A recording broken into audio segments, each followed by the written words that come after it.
My name is Becky. I grew up in a Christian home. I had a mom and dad, just a normal life. By my early 20s, I got into a relationship that I probably shouldn't have gotten into, and my virginity was taken from me. I felt at that moment that I was like baggage, like who would ever want someone like me? And from there, I became very promiscuous, did a lot of partying. When I was around 27 years old, I'd been with a guy maybe a few months, and I got pregnant by him. And I remember telling him, I'm keeping this baby. You can go on with your life. I'm not gonna ask for one penny from you. And I actually came home and gave birth to a beautiful little girl named Zoe. But there was so much trauma buried in my past. It's kind of like all of a sudden it just continued with the postpartum depression, and I went right back into really heavy drinking, heavy partying, promiscuity again.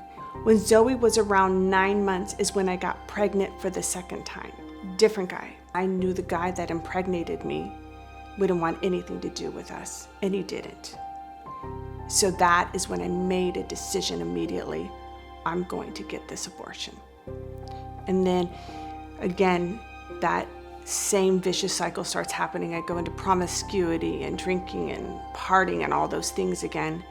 And then when Zoe was around 3 years old, that's when I had my second abortion. I got pregnant again, had another one with another random guy. He didn't want anything to do with us.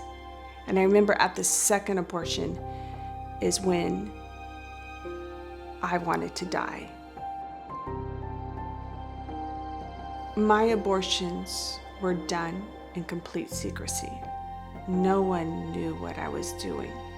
You push it down, but it comes out in your destructive behavior without even realizing it. When Zoe was around 5 years old, a man walked into our lives named Ernie. We fell in love, and then a year and a half later after that, we got married in 2012.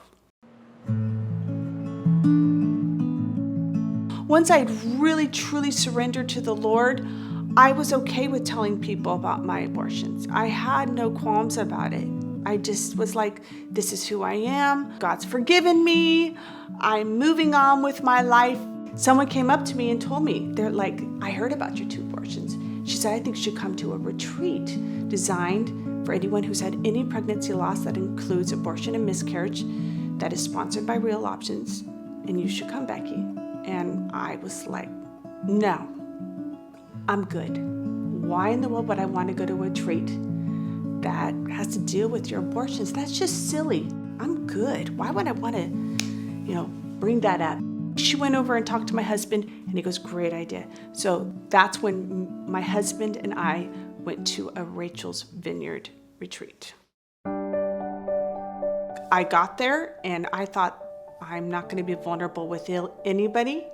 I sat down. I was actually angry. But by the end of the night, God started doing this deep work that I didn't even know I needed.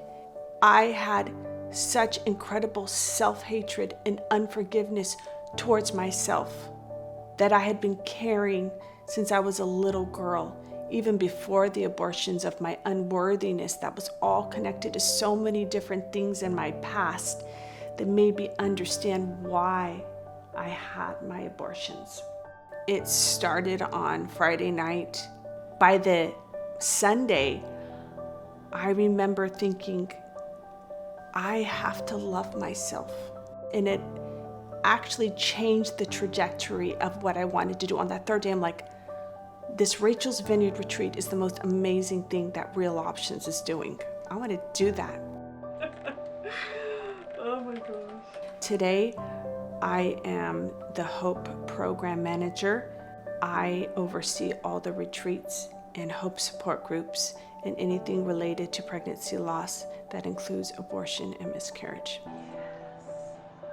The retreat gave me a new awareness of who I am in Christ, and that I have the gift to forgive myself. That is truly a freedom that Real Options Rachel's Vineyard Retreat gives to people, including myself, and I am the fruit of what Real Options has done.